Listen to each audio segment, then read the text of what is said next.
Cuando se habla de un milagro, se habla de un acontecimiento extraordinario que naturalmente no se puede explicar.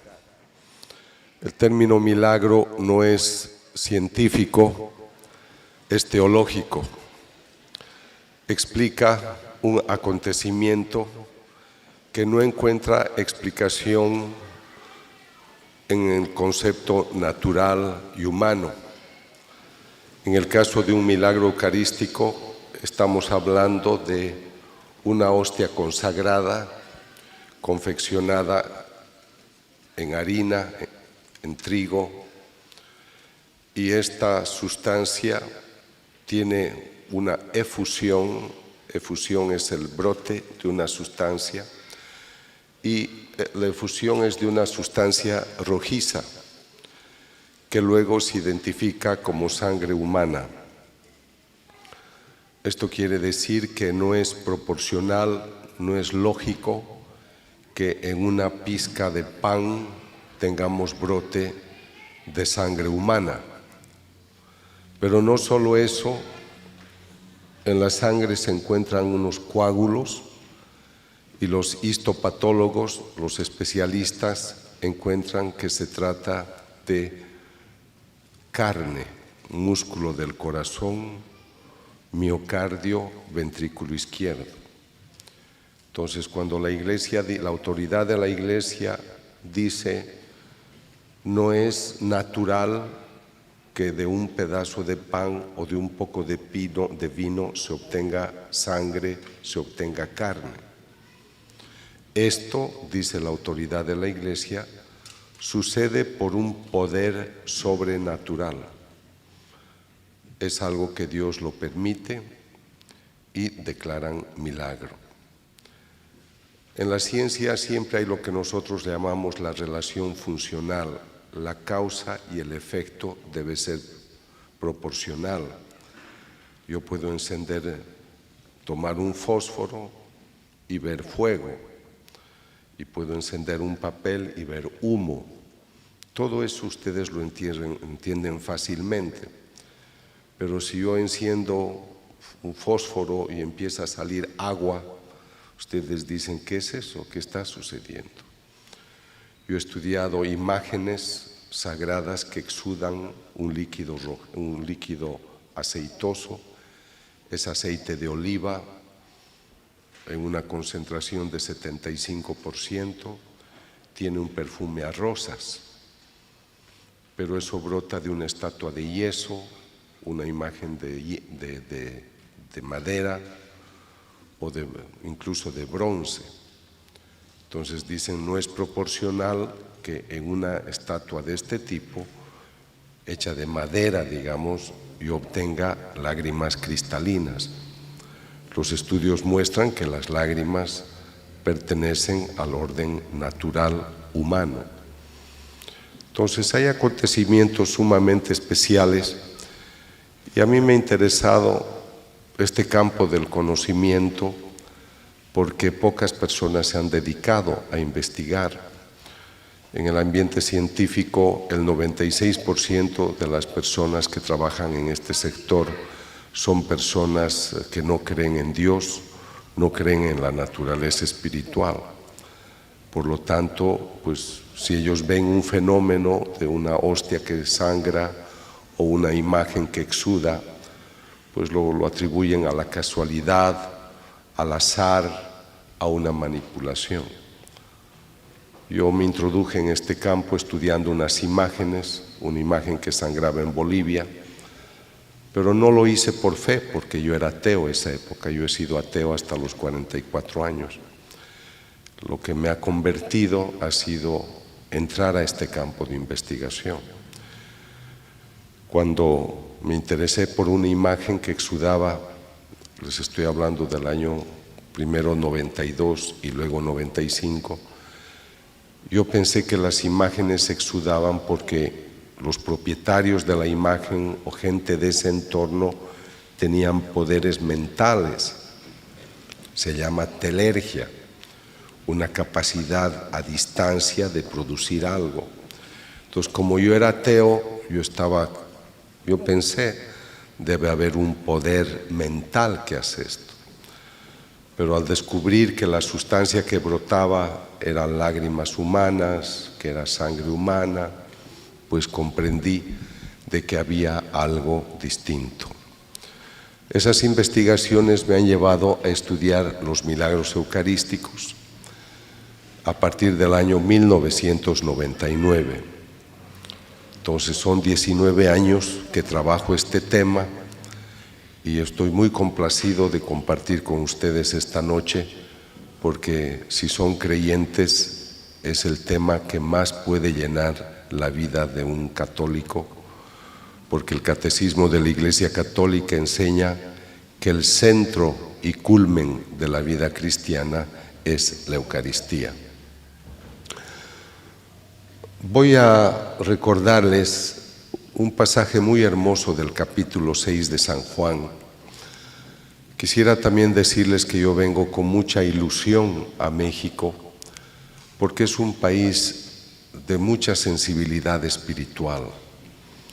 En México y Colombia es donde más encuentro una recepción al mensaje cristiano.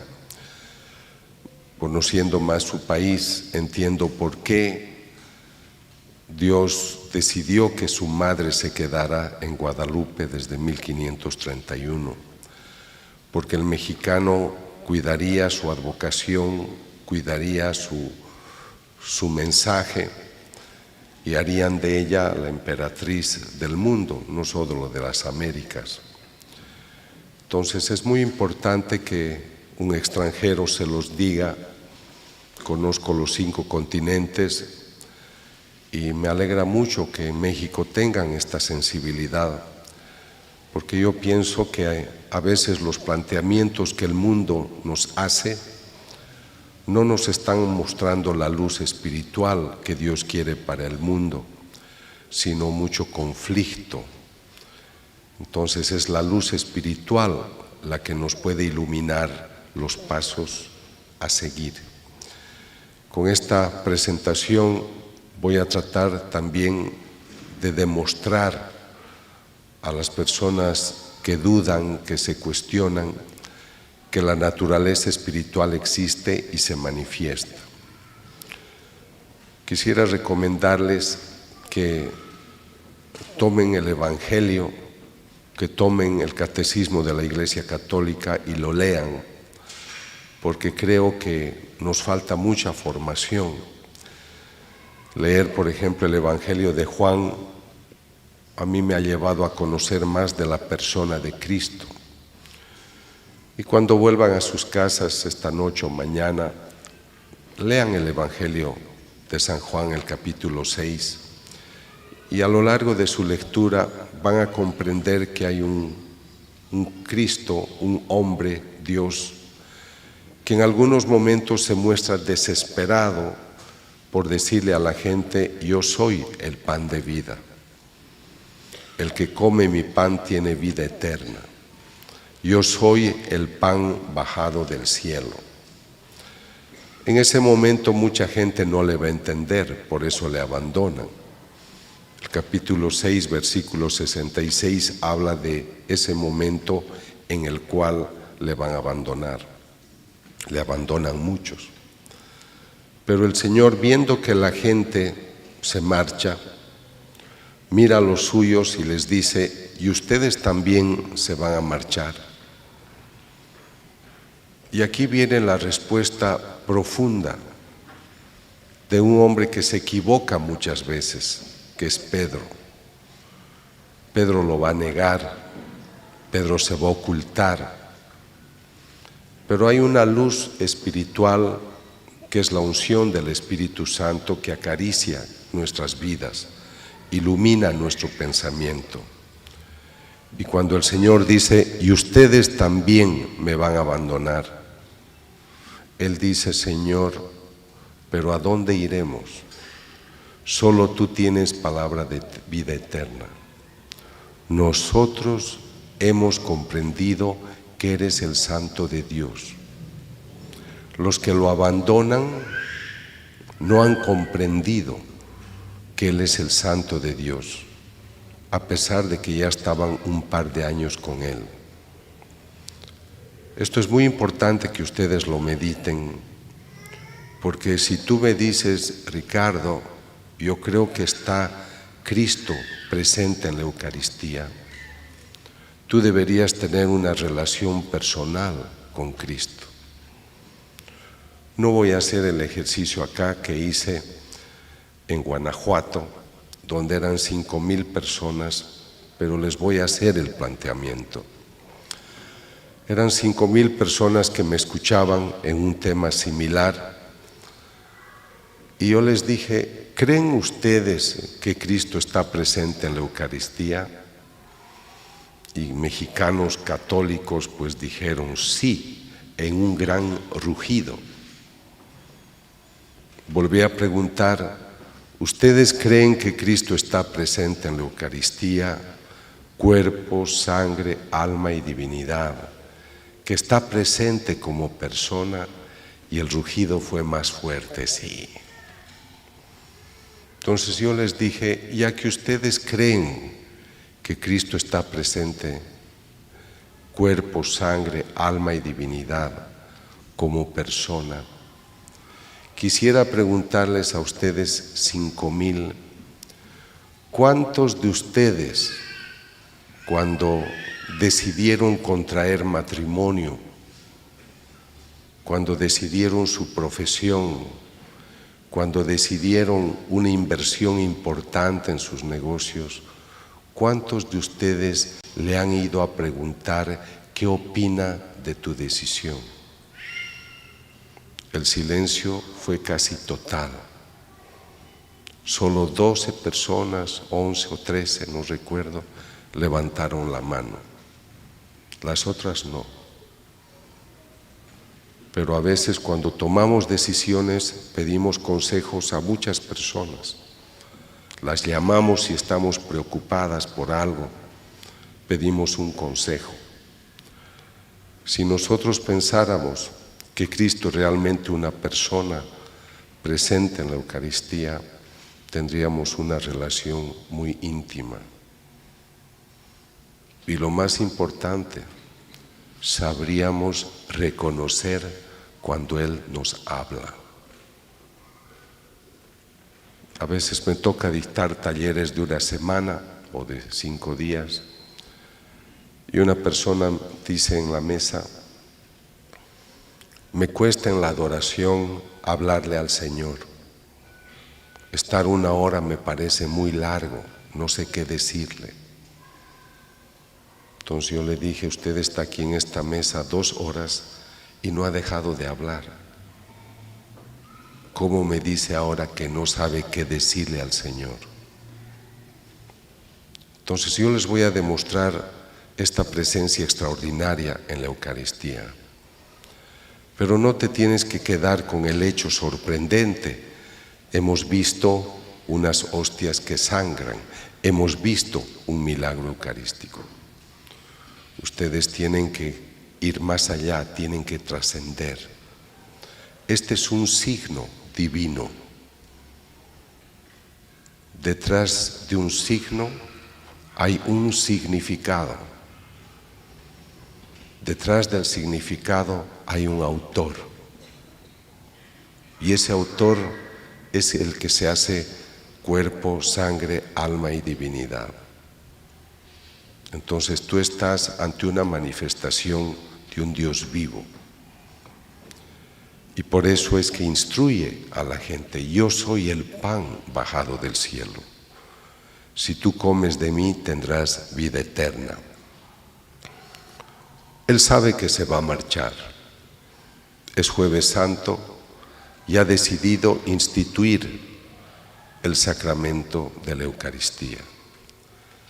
Porque Él no va a dejar una rúbrica, no va a dejar un texto, acuérdense de mí, cada 25 de diciembre. Él piensa en una manera extraordinaria. Me quiero quedar con ellos hasta el final de los tiempos. Y quiero ser yo mismo como persona.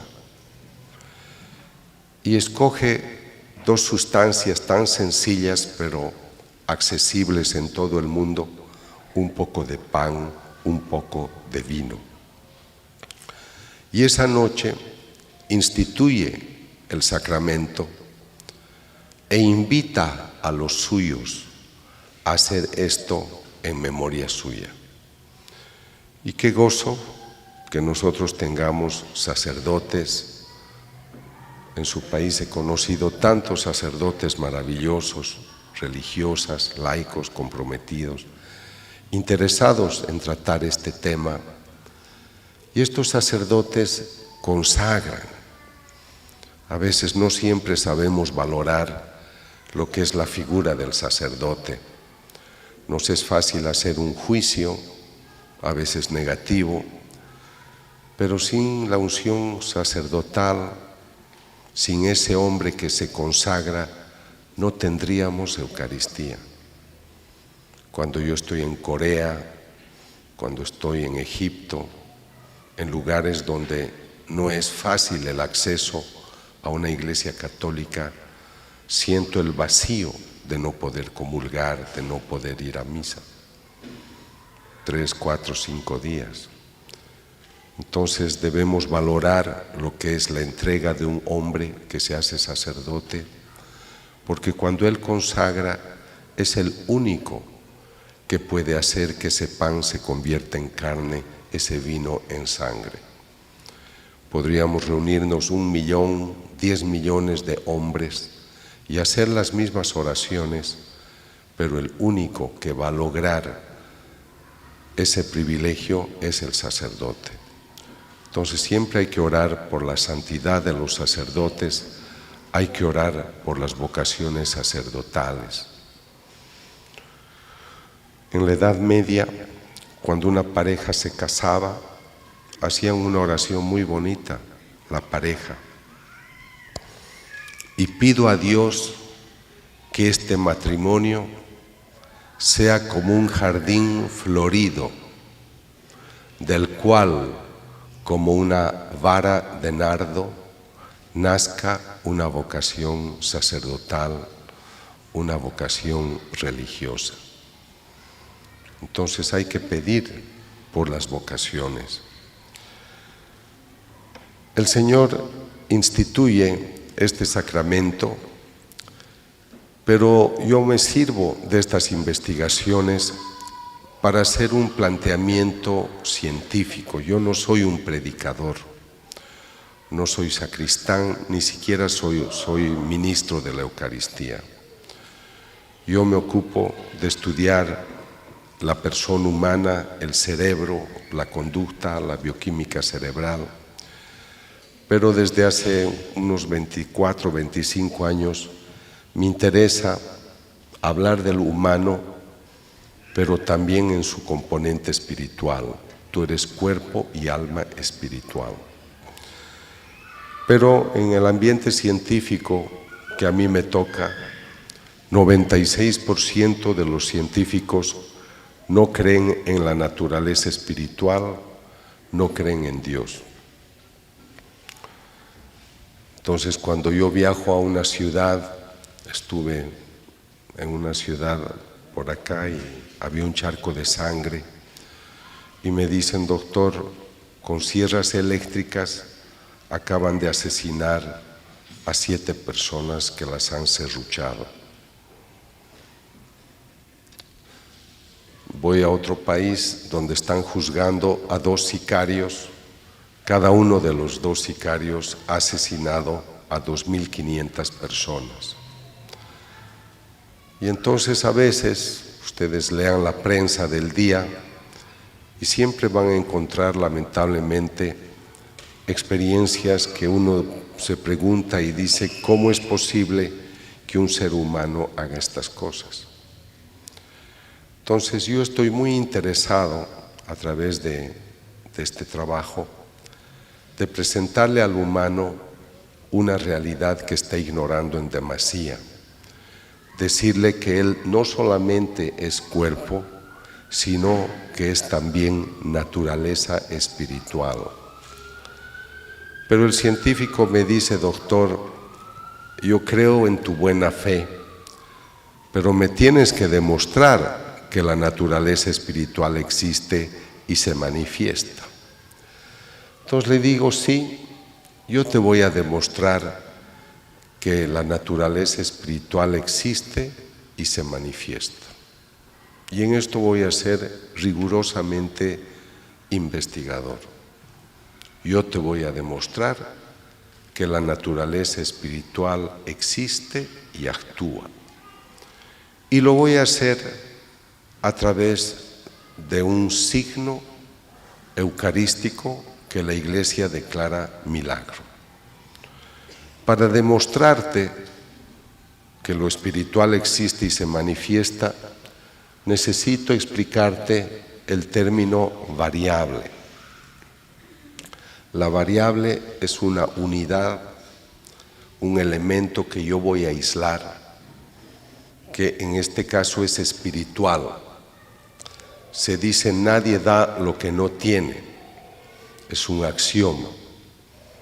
Entonces yo te voy a demostrar que la naturaleza espiritual que tú no puedes ver, que tú no puedes tocar, sí se manifiesta de manera física, de tal manera que tú puedes tocar, pesar y medir.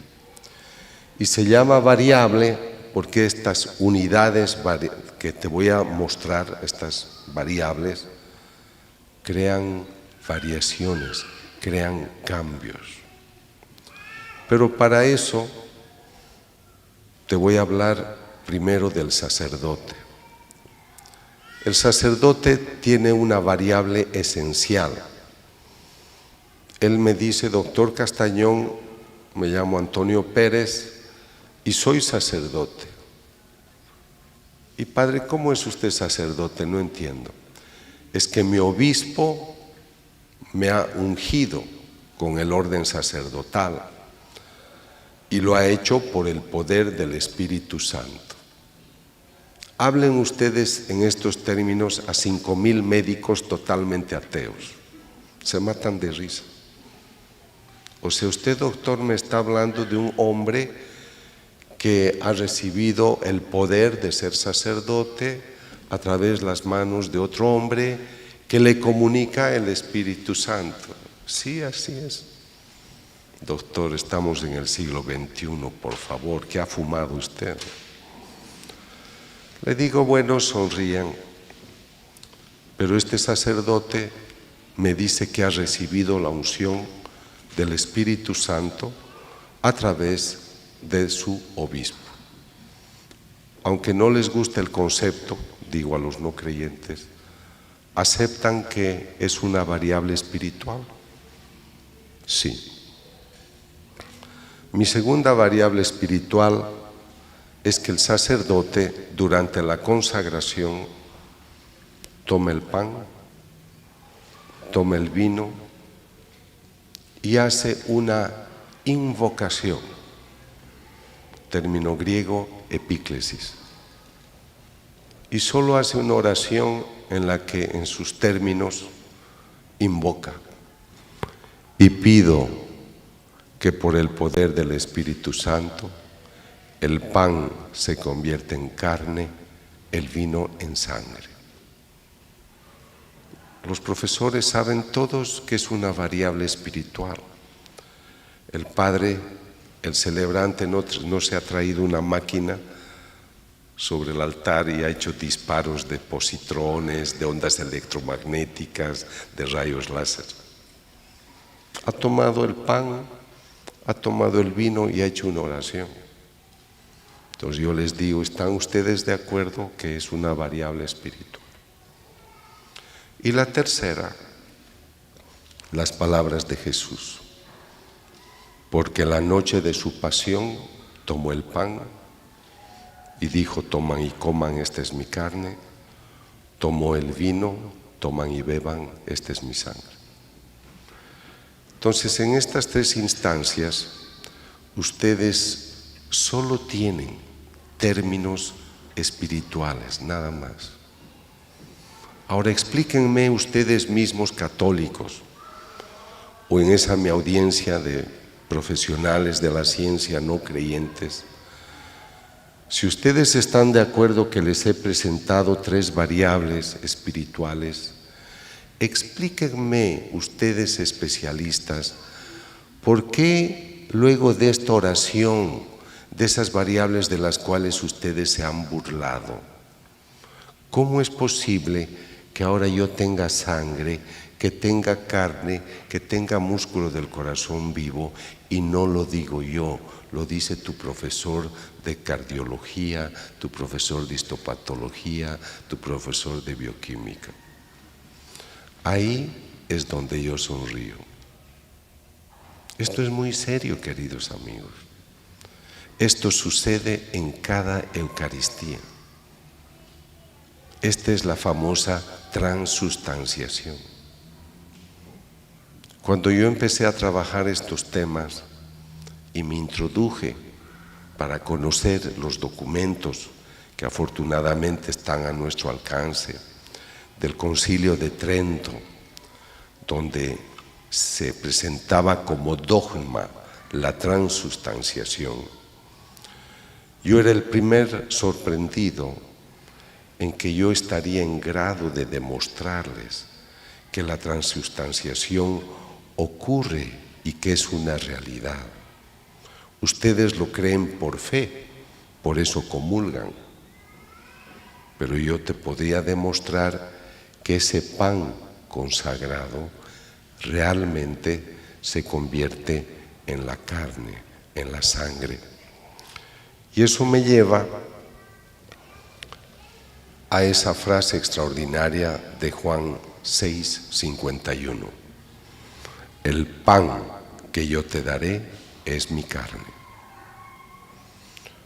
Cuando yo hablo a los no creyentes, me alegra decirles, el Dios del que yo te hablo no es un Dios inventado por la literatura, no es como Zeus, no es como el Olimpo griego o romano o egipcio. Este Dios del que te hablo es el que ha hecho todo. Y ustedes como católicos creyentes, que ciertamente no les faltará una preocupación, un deseo, a veces nos sentimos abandonados, nos sentimos desesperados. Es muy importante entender a un Dios vivo, persona.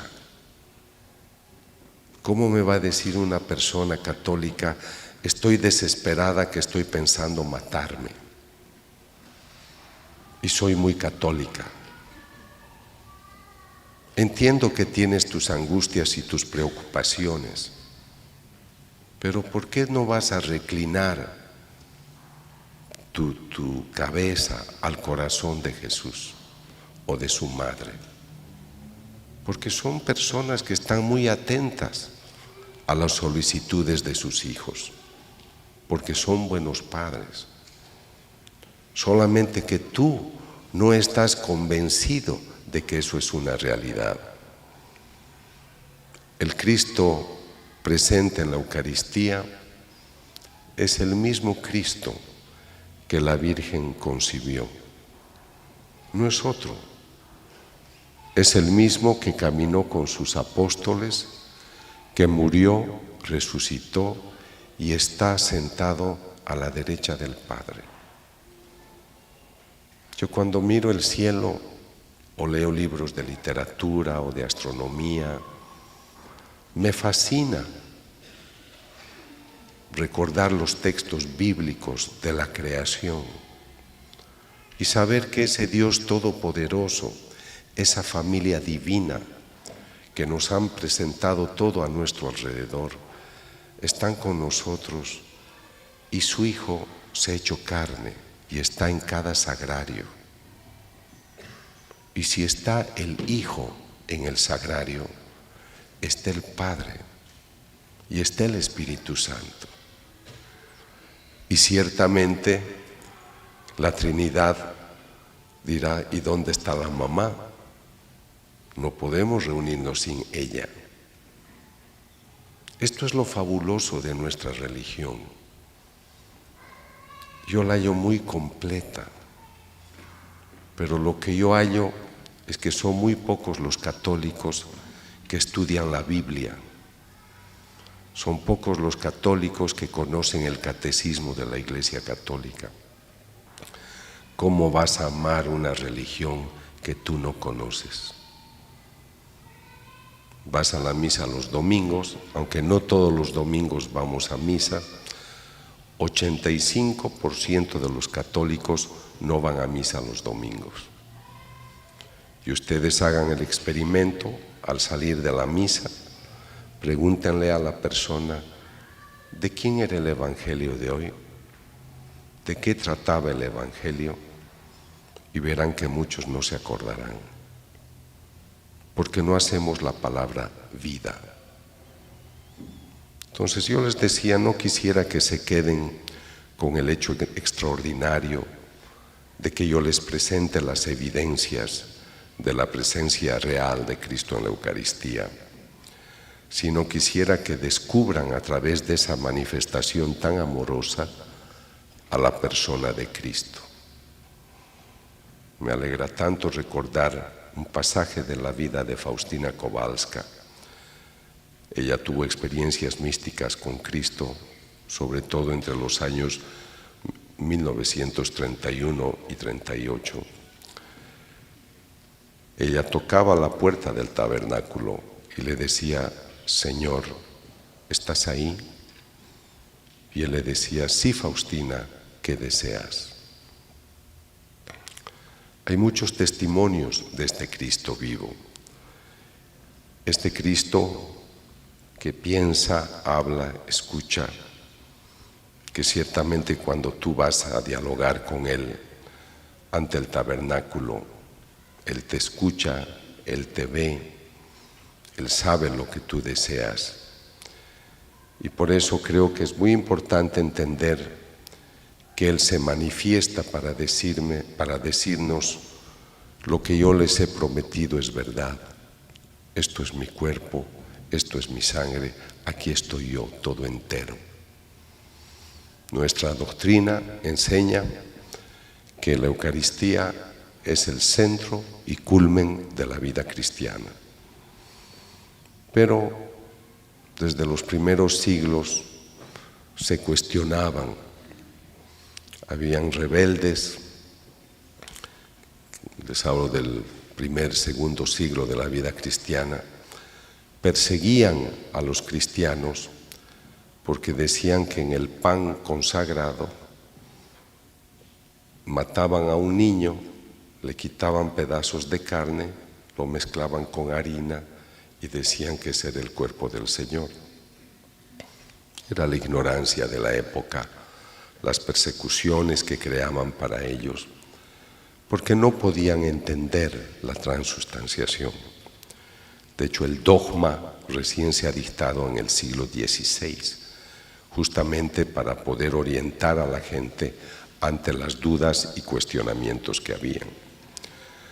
Lo que quisiera presentarles es de que las dudas, y tal vez aún hoy, existen.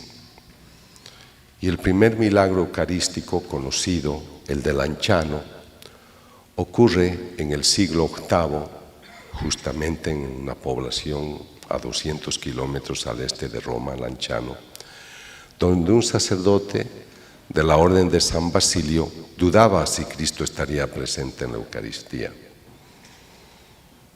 Dudaba, pero era honesto, porque él decía, yo dudo, pero ¿cómo puedo dudar si soy sacerdote?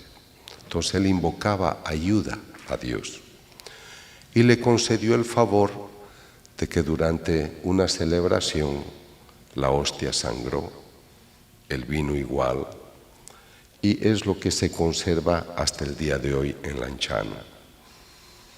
Yo he viajado 2 veces para revisar los documentos de la época, pero en los años 1970 el profesor Odoardo Linoli fue invitado para estudiar la hostia, determinando que lo que fue hostia se convirtió en músculo del corazón, miocardio, ventrículo izquierdo, y lo que era el vino se ha convertido en sangre.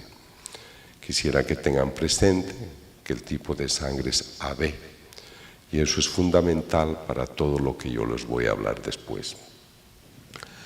El siguiente caso se conserva en la Catedral de Orvieto, pero sucede en una pequeña población bolsena en el siglo XIII, cuando un sacerdote, Pedro de Bohemia, también dudaba. Y al dudar, él volvía a Bohemia, hizo un peregrinaje a Roma y celebró la misa en el altar de Santa Cristina, y el Señor le hizo el favor de que la hostia sangrara. Envolvió la hostia en un corporal, que es el que se conserva hasta el día de hoy, y el Papa Urbano IV, que estaba cerca, al ver este acontecimiento, decidió instituir la famosa fiesta de Corpus Christi. Entonces acá tenemos dos milagros importantísimos. Hay uno que ocurre poco antes del de Bolsena, en Daroca, donde 6 hostias tienen una efusión. Entre el siglo VIII y el siglo XIII hay 3 milagros eucarísticos.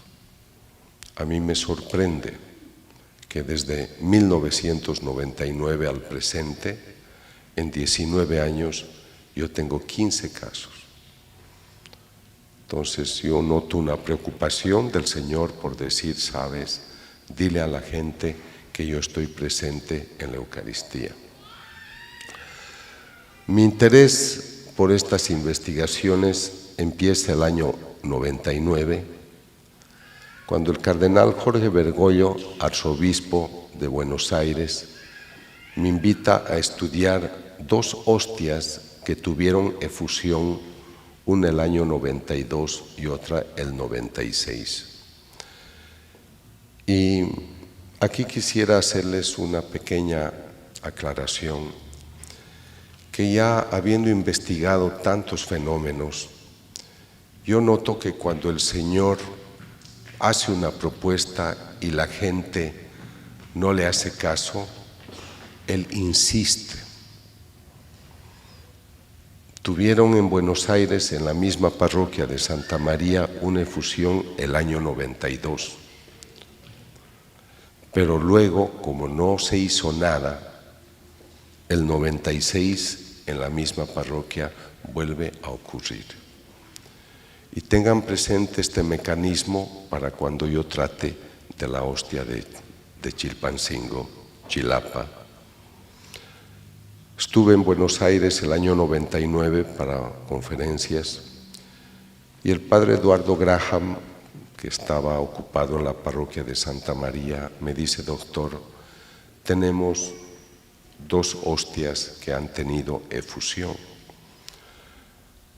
Ellos me buscaron porque en Bolivia yo había estudiado esta imagen de yeso que exuda lágrimas cristalinas y sangre humana. Y después de muchos años de trabajo hemos demostrado que la sustancia es sangre humana, tiene ADN humano, hay piel humana, glóbulos rojos, glóbulos blancos, y realmente pues hay elementos naturales que la ciencia no puede explicar cómo pueden existir en una imagen de yeso de 33 centímetros de alto por 18 de ancho, confeccionada, repito, en yeso. Cuando yo hago estos estudios, trato de decirle a la gente que la fe no teme a la ciencia. Nosotros creemos por fe. El Catecismo de la Iglesia Católica define la fe como una adhesión libre y voluntaria a la verdad revelada, porque confías en quien la ha revelado. Entonces, si tú te adhieres a una verdad que alguien te la pone de manifiesto, tú no necesitas pruebas, porque confías en quien la dice. Y si Cristo, el Hijo de Dios, dice yo soy el Hijo de Dios, pues yo le creo. Pero hoy nos hemos vuelto muy racionalistas. Entonces, la ciencia puede ayudar a determinar si algo es verdad o no. A través de la ciencia he descubierto falsas imágenes que exudaban, falsas hostias, falsas apariciones. No he podido estudiar todas, primero porque yo me tengo que financiar solo todo y no se puede hacer tanto estudio, y segundo porque solo estudio a pedido de la autoridad de la Iglesia. Entonces he estudiado el caso de las apariciones de la Virgen en San Nicolás de los Arroyos, que empezaron el 25 de septiembre del 83, pero el 22 de mayo de 2016 el obispo Héctor Cardelli ha reconocido el origen sobrenatural de estas apariciones. De todas las apariciones famosas, últimas, esta es la que sí se ha reconocido. Las otras conocemos, sus mensajes bellos, pero no se han reconocido todavía. Entonces, la historia de las hostias de Argentina empiezan cuando, el 15 de agosto del 96, el celebrante da la Eucaristía a una mujer que le recibe la hostia en la mano. Pero, por lo que recuerdo de su explicación, cuando él no tomó en cuenta que debería comulgarla delante de él. Entonces la persona se fue con la hostia en la mano y en vez de comulgarla la dejó sobre una mesa donde había un candelabro cuya base era de arena. Entonces dejó la hostia sobre la arena y se salió. Luego de este hecho, algunas personas lo observaron obviamente y le avisaron al padre: Padre, hay una hostia consagrada que una persona ha dejado. Cuando yo entrevisté al sacerdote, me dice: yo quería comulgarla a la hostia, pero estaba llena de piedrecitas de arena. Entonces la puse en agua para que se pueda disolver, porque es norma, y en vez de disolverse, la hostia se fue convirtiendo en una sustancia rojiza. Cuando yo fui a investigar, me explicaron que aparte de esta hostia que exuda el 96, tienen otra que tuvo efusión el 92. Y me muestran los primeros certificados de una doctora Adelma Sassó, que era una doctora de la zona, y en su informe ella explica que esto es sangre humana, pero lo que a mí más me llama la atención es que ella ha obtenido lo que se llama la fórmula leucocitaria. Esta fórmula te está exponiendo los porcentajes de los distintos tipos de glóbulos blancos, leucocitos, que hay en la sangre. Hasta acá todo es fácil de decir, han encontrado glóbulos blancos porque es sangre humana. Pero lo que a mí me sorprende y me anima a hacer la investigación es que la doctora ha hecho el estudio el 92 y el 95 repite la investigación y descubre que los glóbulos blancos están intactos. Es más, ha variado el porcentaje de un estudio a otro. Los glóbulos blancos se comportan como si estuvieran en el cuerpo de una persona humana. Si aquí hay algún profesional del campo, sabe muy bien que los leucocitos fuera del organismo, a los 5 minutos o a los 60, por un proceso de apoptosis, se autodestruyen. Lo que les estoy mostrando es como si tú fueras al río, te coges un pescadito, lo llevas a tu casa y vive contigo fuera del agua 3 años. Entonces, ustedes me pueden decir, doctor, podría ser que alguien le ha puesto sangre a la hostia. Y yo te digo, sí, puede ser, yo no estaba en el lugar. Pero ahora explícame tú, ¿cómo hace, si alguien le ha puesto, cómo hace para conservar la sangre fresca durante 3 años sin ningún tipo de preservante? Es más, cuando me dan a mí las muestras, a una de ellas, la del 96, la han puesto en agua, que es el peor medio para conservar algo porque destruye más. Entonces, vean ustedes, aquí hay una evidencia importante de aquello que pues ocurre ya y que vale la pena investigar.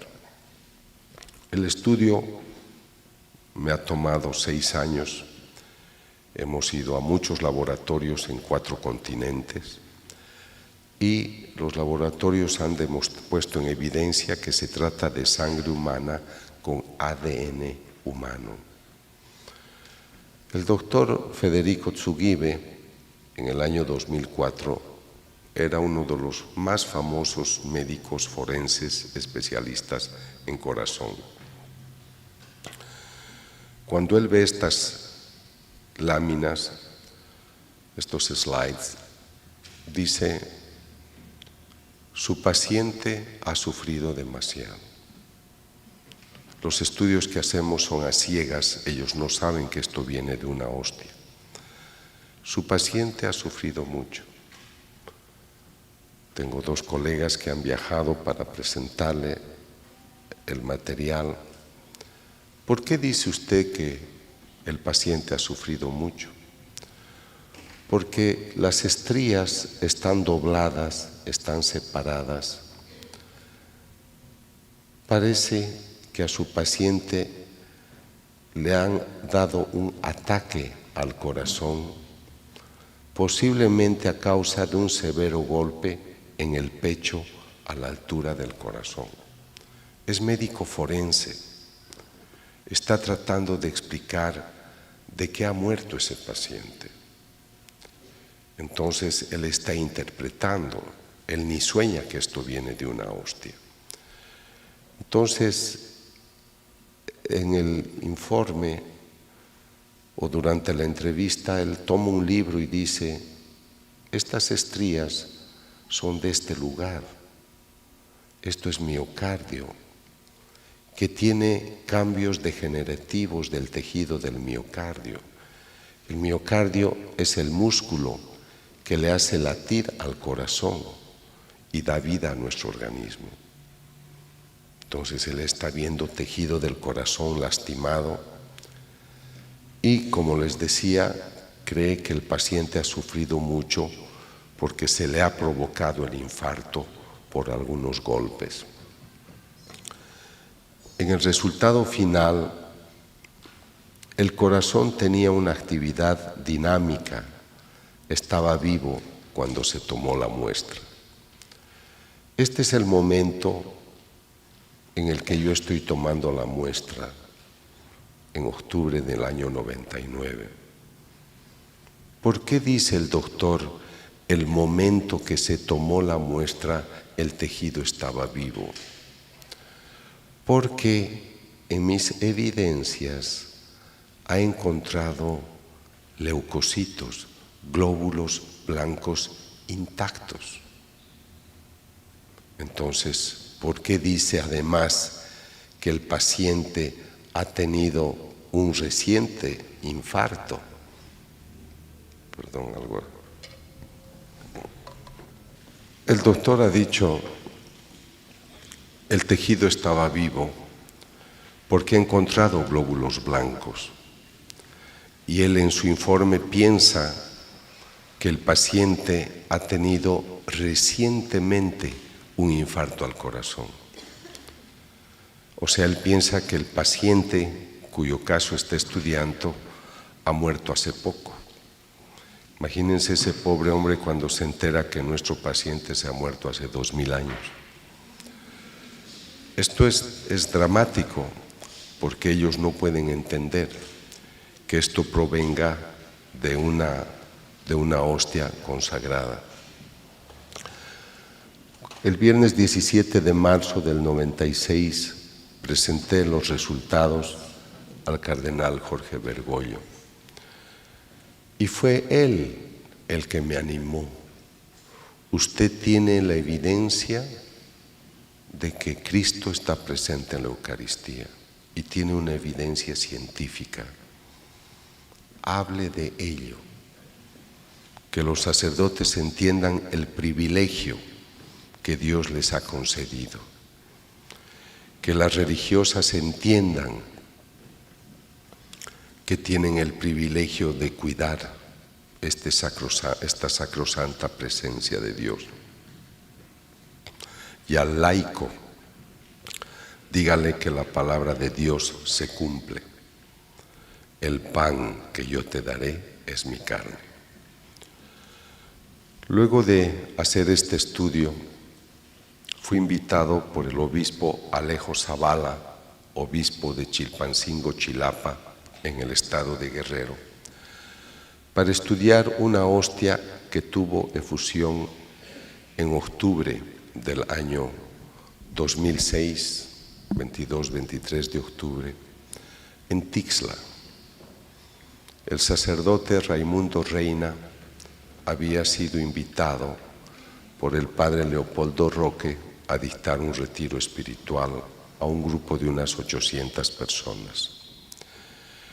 Cuando ya celebraban la misa, el padre Raimundo pidió que una religiosa le ayudara a dar la comunión, y cuando ella ya había suministrado la hostia a algunas personas, notó que una hostia tenía efusión de un líquido rojizo.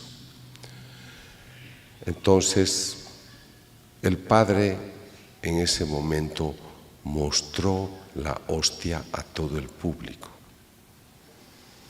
Cuando yo vine a Tijuana a entrevistarlo al padre Raito, yo le pregunté y le dije: Padre, ¿por qué usted mostró la hostia a toda la gente? Usted sabe que esto se trata con reserva. Y me dijo: doctor, lo sé. Pero la misma experiencia tuve, en ese momento me dijo, hace 20 años, cuando yo era misionero en Centroamérica. Pero el obispo me obligó a comulgar la evidencia. Y yo tenía miedo que me ocurriera lo mismo. Y por eso instintivamente quise tener 800 testigos del hecho. Cuando les dije en las hostias de Buenos Aires que tengan atención, que el año 92 sucede algo, no hicieron nada y volvió a suceder el 96. Entonces, en el caso del padre Raimundo, le sucedió una vez hace más de 20 años y luego le vuelve a suceder. Y esto para mí es muy importante porque he estudiado en un país una imagen que exuda sangre, es de Cristo. Pero la autoridad de la Iglesia no hace nada y empieza a sangrar la Virgen. Y como no se hace nada, empieza, pero en otro lugar, a sangrar el niño Jesús. Porque Dios insiste, porque Dios toca las puertas. Entonces, me alegra la iniciativa que tuvo el padre Raimundo de mostrarla a la gente, porque entonces el obispo, un hombre muy valioso, Alejo Zavala, él dijo: guarden la hostia en el tabernáculo de la parroquia de Tixla, San Martín de Tours. Mientras tanto hago una comisión de investigación teológica y esperemos el momento para hacer una investigación científica.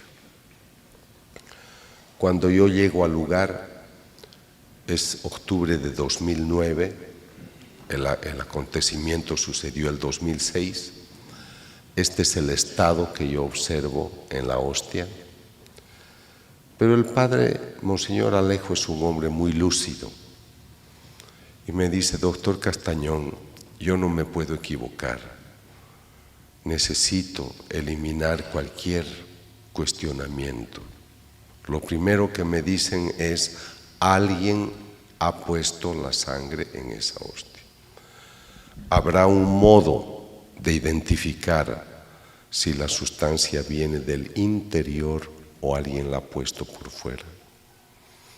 Me fui a los laboratorios forenses de la policía, estuve muchas horas con ellos y descubrieron que la sustancia brotaba de la parte media de la hostia y se dirigió hacia la parte superior. El origen era interno, no era externo. Este es el primer estudio del año 2009, pero el 2012 otro laboratorio que yo contraté para hacer investigaciones descubrió lo mismo, indicando que la dirección es de adentro hacia afuera. O sea, tengo dos pruebas que ponen en evidencia de que la sustancia brota del interior. Tengo un libro que se intitula Crónica de un milagro y al final hay más de 30 páginas con todo el certificado, los certificados que justifican todo lo que yo les estoy diciendo. Están los certificados médicos, la sustancia es sangre humana y el tipo de sangre es AB. Es el mismo tipo encontrado en Lanciano, es el mismo tipo encontrado en la Sábana Santa de Turín. Acá gocen lo que van a ver, porque esto es un milagro lo que van a ver. Han colocado los expertos unas partículas de pan y están obteniendo una sustancia que se llama hemoglobina. La hemoglobina es una heteroproteína que lleva oxígeno a los tejidos y sirve para la eliminación del anhídrido carbónico de los pulmones. Para tener hemoglobina yo necesito un laboratorio. Esa hemoglobina se adhiere a los glóbulos rojos y es lo que permite que lleve oxígeno a los tejidos. Pero lo que ustedes tienen que preguntarse, ¿cómo es posible que en unas partículas de pan se establezca un laboratorio que produce hemoglobina? Estas cosas uno tiene que plantearse para entender el alcance de lo que estamos observando. Les he explicado que esta hostia tiene efusión en octubre del 2006.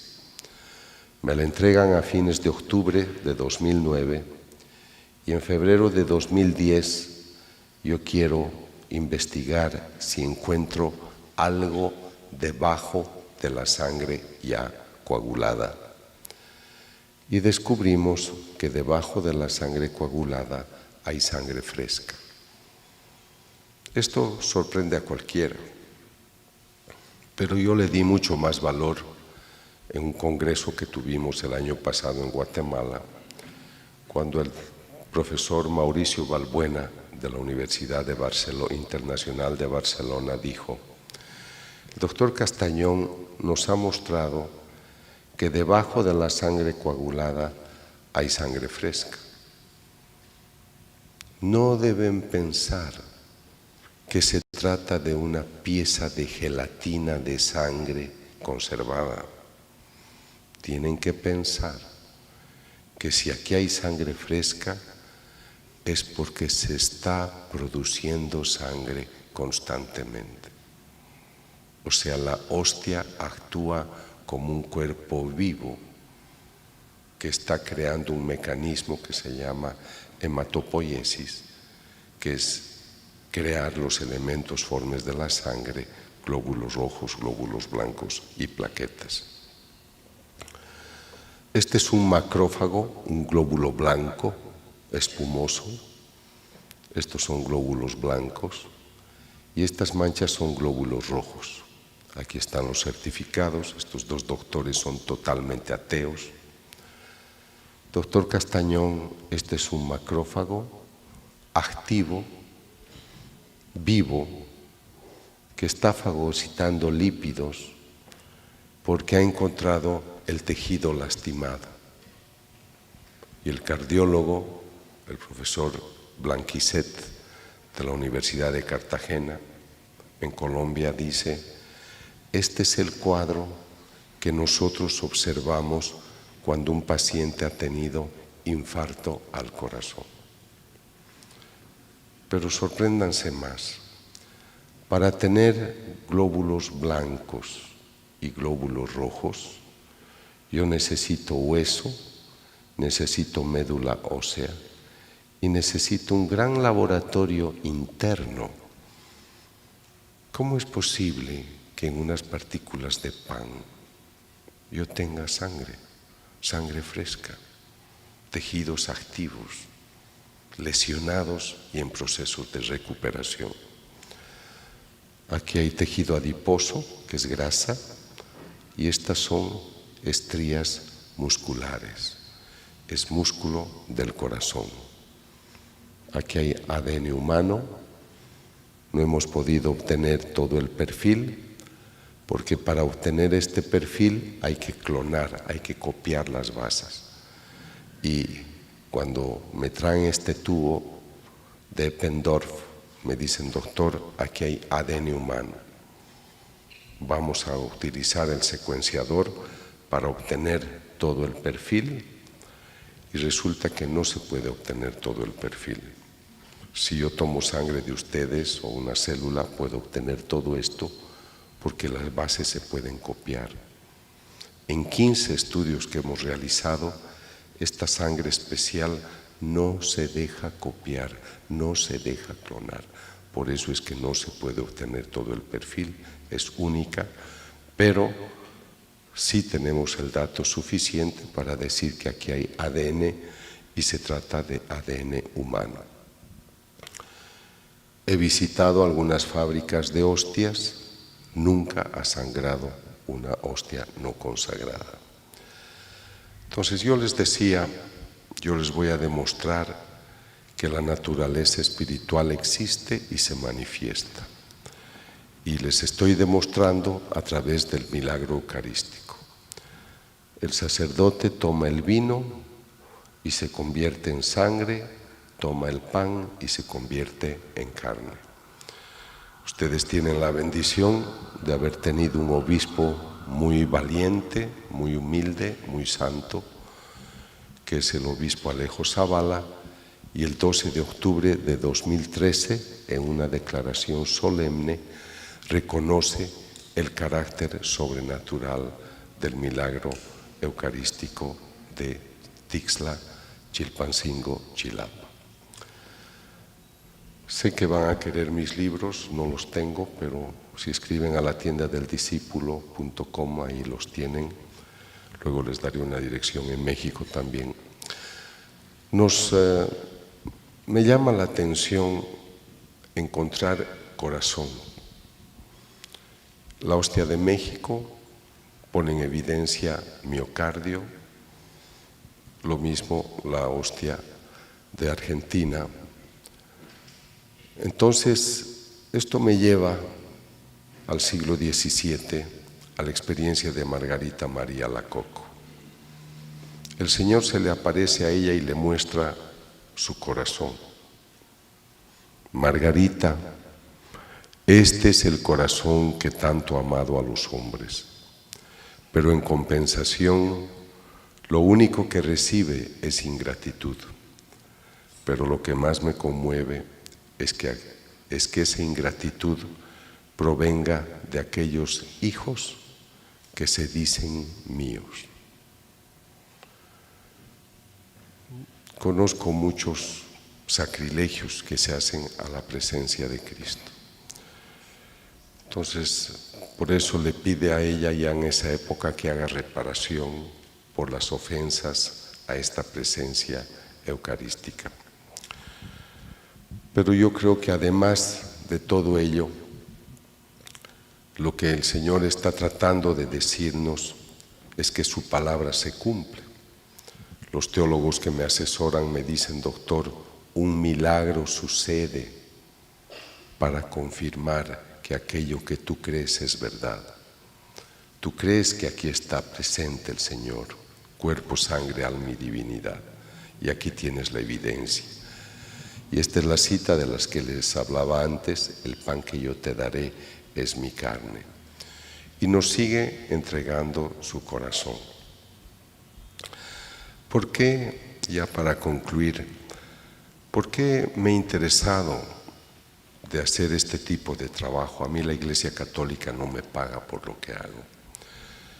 Es porque yo creo que el humano debe reconocer un gran descuido con su vida espiritual. Yo he tenido aquí en México la experiencia de sicarios que después de descubrir la vida espiritual en sus vidas han dejado de matar. Hombres violentos que maltrataban a sus hijos, a sus esposas, han cambiado el momento que han dicho sí a la vida espiritual. Políticos corruptos igual. Entonces yo creo que mi punto de vista trata de decirle a la gente: tú eres cuerpo y alma espiritual. He viajado a Egipto a hablar a los musulmanes o a los budistas en Corea. Yo no le voy a decir al budista: mañana te arrodillas y comulgas. Si quiere hacerlo, que lo haga y que se prepare, obviamente. Pero lo que yo necesito es que el humano se dé cuenta que es cuerpo y alma espiritual.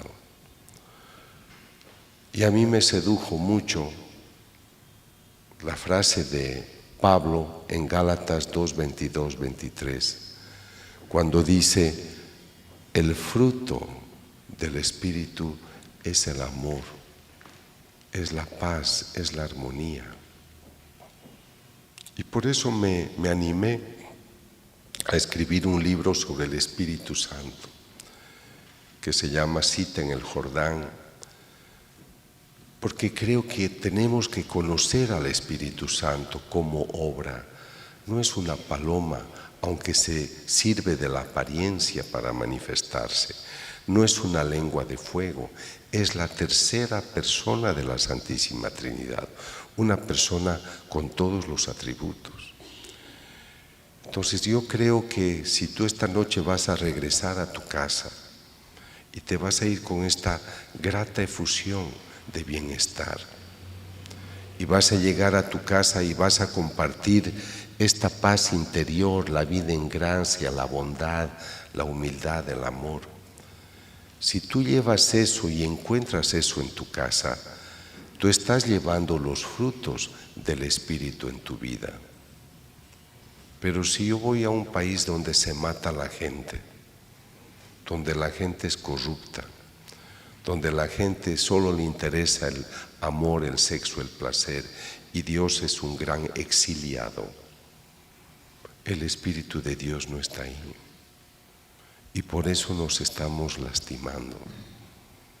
Por eso matan las personas por un celular. Por eso los hombres pagan por el cuerpo de una mujer. Por eso no estamos bien. A pesar de nuestra cultura, del llamado desarrollo tecnológico, económico, social, yo no pienso que el hombre pueda decir en el mundo: nosotros hemos construido un mundo de amor, de paz y armonía. Y para mí, todo eso tiene que ver con la ausencia del Espíritu Santo en nuestras vidas.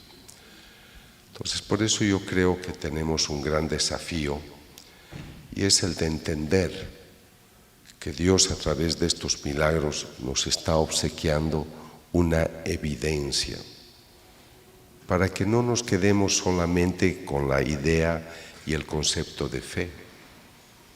Yo he estudiado a místicos modernos y el Señor dice: yo no debería necesitar hacer milagros para que crean en mí, porque ya tienen mucha revelación, pero me rebajo, me abajo, me pongo a su nivel pobre para darles una evidencia. Porque como ya no leen mis libros, porque ya no tienen interés de mi palabra, les muestro cosas extraordinarias para que seducidos por ello, vuelvan a mí. Entonces yo creo que aquí tienen los datos de México para mis libros, y también María Visión los vende mis libros. Entonces yo quisiera dejarles con esta evidencia de un Cristo vivo, presente en la Eucaristía, que está muy interesado de mostrarse presente. Yo recorro los países y me ocurren anécdotas muy curiosas. Por ejemplo, a veces cuando viajo llevo conmigo la Eucaristía en un portaviático y me subo al avión y los niños extienden los brazos como para abrazarme. Pero eso nunca sucede cuando no tengo la hostia conmigo. Y la prueba de que algo especial sucede es cuando estaba en Medellín, llegué a mi hotel y me esperaba un comité de personas que me recibían en el hotel. Y mientras estaba en el lobby esperando mi chequeo al hotel, había unos niños jugando. Y se acerca uno de los niños a mi asistente y le dice: señorita, ¿le puede decir al Señor si nos deja jugar con el niño que tiene en sus brazos? Yo solo tenía la hostia sangrante conmigo. Entonces estos son acontecimientos, esa ya es una anécdota real, pero yo pienso que el Señor nos ha obsequiado cosas muy grandes para mantener nuestra fe. Pero si no nos abrimos a la luz del Espíritu Santo, si no volvemos a las enseñanzas originales, si pensamos que la conquista del mundo es más importante que la conquista de la santidad y del Espíritu, tal vez perdamos el rumbo. Está bien que vivamos en el mundo construyendo todo lo que necesitamos para sobrevivir con dignidad, pero creo que nos estamos encaminando a buscar lo efímero, lo concreto, lo inmediato, y no importa si eso asfixia nuestra vida espiritual. Yo les decía que México para mí es una gran ilusión, porque ustedes son un país muy espiritual y creo que su fervor espiritual debería reactivarse para que la luz espiritual que ustedes tienen no solamente ilumine México, sino todo el mundo. Quisiera contarles que trabajo con un sacerdote en Ciudad de México y pasaron 6 años en su parroquia y le dijo el obispo: te voy a cambiar de parroquia. Entonces todas las autoridades de la zona fueron a buscarlo al obispo y le dijeron: por favor, no lo cambie. No, le dice, ya hasta 6 años lo debo cambiar. Es que desde que este padre está acá, en nuestra parroquia, no hay un aborto, no hay un asesinato, no hay un robo. Y viene tanta gente a esta iglesia que ahora tenemos que sacar los bancos para que entre más gente. Y la gente se sana. Conozco muchos lugares donde tienen adoración perpetua ustedes y es evidentemente el descenso de la criminalidad, de la violencia. Esa es una prueba de que la presencia de Dios hace algo en la vida de las personas. Lo que yo noto es que a veces queremos pedirle un favor a Dios y vamos a la iglesia y hacemos novenas. Yo he atendido un caso de una familia muy famosa a quien secuestraron a su hijo. Lo primero que hicieron fue llamarme, pedirme que lleve a la Virgen a su casa y todos los días rezaban el rosario en familia durante varias semanas. Cuando entregaron al hijo, yo fui con el temor de que me digan: doctor, no le entregamos su imagen y nos queremos quedar con ella. Llegué a la casa, lo primero que hicieron: doctor, ya ocurrió el milagro, gracias, aquí está su Virgen y hasta luego. O sea, a veces somos muy ingratos. No hay que amar solamente cuando tienes necesidad y tú quieres recibir. Sería muy largo contarle las experiencias que tengo en los lugares donde la persona da un lugar digno a Dios. Si ustedes piensan que un personaje viene a vivir a tu casa y hace asfaltar las avenidas, hace construir universidades, ¿qué no hará un Dios vivo que quiere ubicarse al lado de tu casa para hacer algo? Estuve en un país donde el alcalde de la ciudad era no creyente, pero ese día estaban inaugurando una iglesia muy hermosa. Eran padres misioneros polacos que construyeron la iglesia más hermosa en un lugar de Sudamérica. Entonces el alcalde tuvo que ir a la inauguración de esa iglesia. Él era no creyente, repito, pero estaba muy molesto que hubieran hecho una iglesia dedicada al Cristo de la Misericordia tan bella en una zona tan pobre. Entonces él, cuando habló como alcalde, dijo: y claro, no entiendo cómo acá ustedes, los curas, los católicos, se vienen a hacer una casa tan grande, tan millonaria en una zona de pobres. Esta es una bofetada a la pobreza. Y lo dijo así. Y luego me tocó hablar a mí. Entonces yo dije: me alegra mucho que los padres, con el esfuerzo también del pueblo, han construido esta iglesia, porque siempre al gran huésped, al mejor huésped, uno le da lo mejor. Por lo tanto, aplaudo que los sacerdotes y el pueblo, a pesar de su pobreza, le hubieran construido al Señor esta casa tan hermosa. Pero quiero decirles algo: el Señor no estará tranquilo en su casa elegante sabiendo que el pueblo es pobre, y Él hará algo. No pasó ni un año y descubrieron pozos de petróleo en esa zona, y la ciudad es una de las más ricas. A Dios hay que conocerlo con el corazón y no solo con la razón ni con la economía. Que Dios les bendiga y buena noche.